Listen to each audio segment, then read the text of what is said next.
तो कैसे हो आप सब लोग। उम्मीद करती हूँ आप सभी लोग अच्छे होंगे। आपका मेरे चैनल में स्वागत है। तो आज हम बनाने वाले हैं प्याज की चटनी। ऐसी चटनी बनाएंगे ना कि आपको देखते ही मुंह में पानी आ जाएगा। और एक बार नहीं, बार बार बनाएंगे और बार बार खाएंगे और उंगलियां चाटते रह जाएंगे।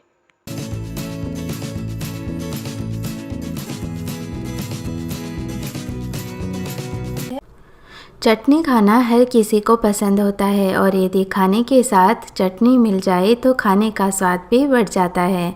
अब क्योंकि चटनी को हम स्टोर करके भी रख सकते हैं, इसलिए इसे बार बार बनाने का झंझट भी नहीं करना पड़ता और जब चाहे इसे खा सकते हैं। तो चलिए आज हम बहुत ही टेस्टी प्याज की चटनी बनाना शुरू करते हैं। इसके लिए मैंने 5 मीडियम साइज के प्याज ले लिए हैं और प्याज को छीलकर फिर अच्छे से धो लिया है। अब इन प्याज को हम पतली और लंबी स्लाइसेस में कट कर लेंगे।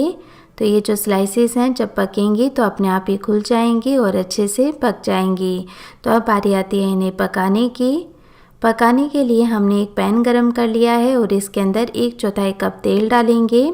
इस चटनी को आप सरसों के तेल में भी बना सकते हैं और क्योंकि हम चटनी को स्टोर करेंगे इसके लिए हमने तेल की क्वांटिटी ज़्यादा ली है।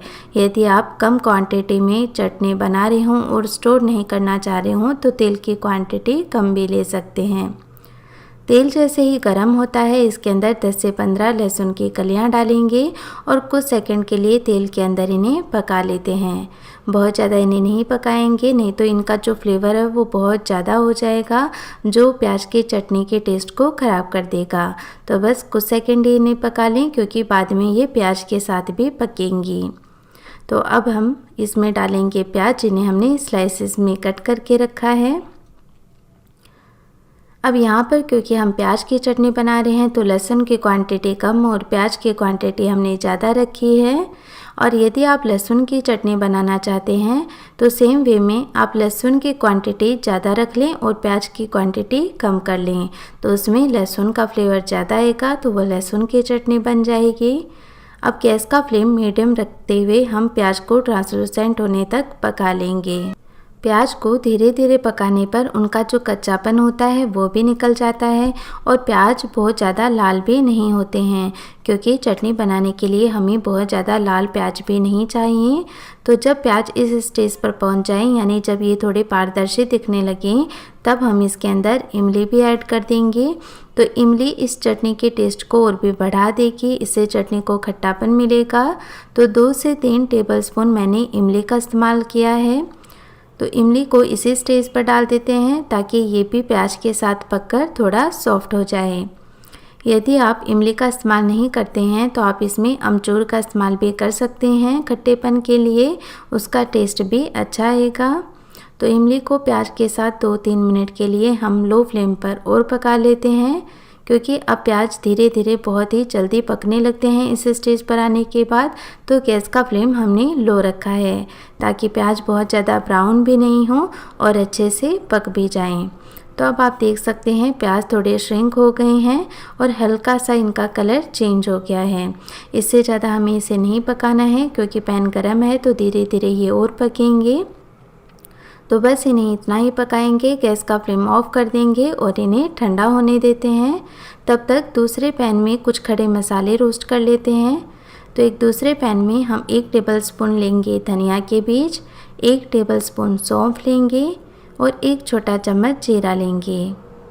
जीरा हम बाद में भी इस्तेमाल करेंगे इसलिए जीरे की क्वांटिटी हमने कम रखी है। लो फ्लेम पर खड़े मसालों को रोस्ट कर लेते हैं। ये जो खड़े मसाले हमने लिए हैं यदि वो ज़्यादा भी बन जाते हैं यानी पाउडर ज़्यादा बन जाते हैं तो आप उसे कोई भी सब्ज़ी में ऐसे गरम मसाला इस्तेमाल कर सकते हैं। तो कुछ सेकंड इन खड़े मसालों को रोस्ट करने के बाद अब बारी आती है इसमें लाल मिर्च डालने की। तो साबुत लाल मिर्च ले लेंगे। तो ये 4 से 5 साबुत लाल मिर्च हैं, ये ज़्यादा तीखी नहीं है। तो इन लाल मिर्च को भी इन खड़े मसालों के साथ रोस्ट कर लेते हैं क्योंकि इनमें मॉइस्चर होता है तो ये भी इनके साथ पककर अच्छे से क्रिस्पी हो जाएंगी तो ग्राइंड करने में आसान रहेंगी और इनका फ्लेवर भी बढ़ जाएगा। तो कुछ सेकंड हमने इन्हें और रोस्ट कर लिया है। अब खड़े मसाले अच्छे से रोस्ट हो चुके हैं, बहुत ही अच्छी इसमें खुशबू आने लगी है। तो गैस का फ्लेम ऑफ करके इसमें कुछ दाने हम मेथी के मिला देंगे। तो बहुत ही कम क्वांटिटी में हमें मेथी दाना इस्तेमाल करना है, इससे चटनी को फ्लेवर भी मिलता है और दूसरा ये डाइजेशन में बहुत ही हेल्प करती है। तो बस हमने मिक्स कर लिया है और गैस का फ्लेम ऑफ कर दिया है। अब जब खड़े मसाले अच्छे से ठंडे हो जाएं तो इस तरह एक ग्राइंडर जार में इन्हें डाल लें। मिर्ची के बीज मैंने निकाल दिए हैं और इन्हें 3-4 हिस्सों में डिवाइड कर लिया है। इनका हम एक कोर्स पाउडर बनाकर तैयार कर लेंगे। सारे मसालों को हमने ग्राइंड कर लिया है और बहुत ज़्यादा इन्हें बारीक नहीं करना है। तो इन्हें एक बाउल में ट्रांसफ़र कर लेंगे और सेम ग्राइंडर जार में जो प्याज हमने पका कर रखे थे वो डाल लेते हैं। इन्हें भी अब हमें ग्राइंड करना है। तो इन्हें भी हमें बहुत ज़्यादा बारीक नहीं करना है, इसलिए हमें बिना पानी मिलाए ही इन्हें ग्राइंड करना है। तो ये देखिए प्याज का पेस्ट भी तैयार हो गया है। तो अब बारी आती है इन्हें तड़का लगाने की। तड़का लगाने के लिए हम सेम पैन दोबारा ले लेते हैं और इसमें 2 से 3 टेबलस्पून तेल गरम कर लेते हैं। तेल जैसे ही गरम होता है इसके अंदर डालेंगे 1 छोटा चम्मच राई या सरसों, 1 छोटा चम्मच जीरा डालेंगे, 1 छोटा चम्मच सूखी उड़द दाल। इसका फ्लेवर बहुत ही अच्छा आता है चटनी में, आप चाहे तो स्किप भी कर सकते हैं। इसके अलावा इसमें फ्लेवर के लिए आप कड़ी पत्ते का इस्तेमाल भी कर सकते हैं। 1/4 छोटा चम्मच कलौंजी यानी मंगरेला डालेंगे। और क्योंकि अभी तेल काफ़ी गर्म है, गैस का फ्लेम हमने लो रखा है और लो फ्लेम रखते हुए इसके अंदर 1 छोटा चम्मच डालेंगे काश्मीरी लाल मिर्च का पाउडर। तो इससे चटनी को बहुत ही अच्छा टेस्ट मिलेगा और दूसरा इसका कलर बहुत ही अच्छा आएगा। तो अब इस पेस्ट को हम तुरंत ही इसमें ऐड कर लेंगे, नहीं तो जो लाल मिर्च हमने डाली है वो बहुत ही जल्दी से जलने लगती है। तो लो फ्लेम रखते हुए हम इसे पका लेते हैं, मिक्स करते जाएंगे और जो पेस्ट इस जार में लगा हुआ है उसे निकालते जाएंगे। अब जो मसाला हमने ग्राइंड करके रखा था वो भी इसके अंदर ऐड कर लेंगे और थोड़ा मसाला हम बचा लेते हैं क्योंकि क्वांटिटी थोड़ी ज़्यादा है। टेस्ट के अकॉर्डिंग हम नमक ऐड कर लेंगे, मिक्स करते हुए पका लेते हैं। अब जिस ग्राइंडर जार में हमने ओनियन को ग्राइंड किया था उसी ग्राइंडर जार में हम तकरीबन 3/4 कप पानी डालते हुए वो पानी भी इसी चटनी के अंदर ऐड कर लेंगे। इससे जो चटनी की कंसिस्टेंसी है वो भी एडजस्ट हो जाएगी क्योंकि अभी ये काफ़ी गाढ़ी है। अब ये पानी डालकर हम चटनी को और पका लेते हैं। तो अभी आप देख सकते हैं चटनी काफ़ी गाढ़ी है और जो गरम मसाला हमने बनाया था वो इसके अंदर ऐड किया है, इसलिए जो चटनी है वो थोड़ी डार्क कलर की भी हो गई है। पानी डालकर जब हम इसे 2-3 मिनट और पकाएंगे तो इसमें से तेल अपने आप ही सेपरेट होने लगेगा और इसका जो कलर है वो भी बहुत ही अच्छा हो जाएगा। तो चटनी को हमेशा बहुत ही अच्छे से पकाएं क्योंकि जब चटनी को अच्छे से पका लेते हैं तभी आप उसे स्टोर कर सकते हैं। यदि उसमें थोड़ा भी कच्चापन रह गया तो स्टोर की हुई चटनी बहुत ही जल्दी ख़राब हो जाती है। और चटनी को हमेशा अच्छे से ठंडा करके ही स्टोर करें।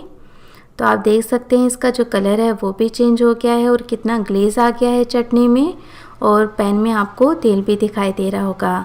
तो अभी एकदम परफेक्ट पक चुकी है। तो इसे इतना ही पकाएंगे, इसे एक बाउल में सर्व कर लेते हैं। तो ये हमारी मज़ेदार प्याज की चटनी है तैयार। तो आप भी ये चटनी बनाएं और रोटी पूरी हो या पराठे सबके साथ इसका मज़ा उठाएं। आज की चटपटी सी चटनी बनकर हो गई है तैयार। अगर आप भी बनाना चाहते हैं और आपका खाने का बहुत ही ज़्यादा मन कर रहा है प्याज की चटनी, तो मेरे ही तरीके से बनाइए और खाकर देखिएगा, आप लोगों को बहुत ही ज़्यादा स्वादिष्ट लगेगा।